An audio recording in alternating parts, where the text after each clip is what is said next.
Hello there, and welcome to another one of these Lexical Lab 1-minute English videos. If you like this video, make sure you subscribe to our YouTube channel and check out our website www.lexicallab.com to find out more about our online courses. This morning on the bus, I overheard the guy in front of me talking rather loudly on his phone to a friend.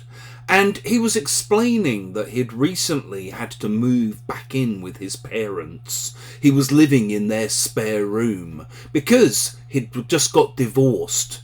And he was complaining that as part of the divorce settlement, his wife had, and I quote, taken him to the cleaners. If someone takes you to the cleaners, they basically get a lot of money from you, usually by cheating you, by getting it in some kind of dishonest way. Obviously, it's a complaint that lots of men make about divorce settlements when they're required to pay maintenance and child support and provide for the people that maybe they're abandoning or leaving after a messy divorce.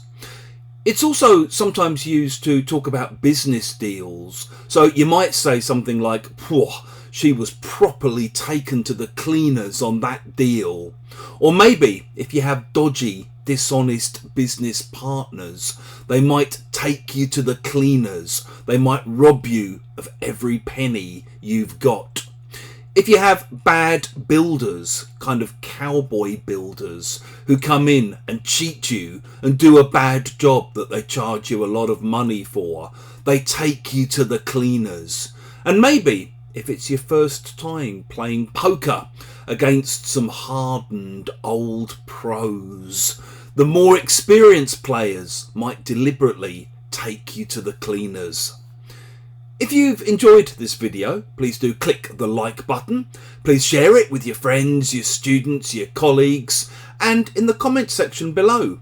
We'd love to see examples of how you might use take someone to the cleaners.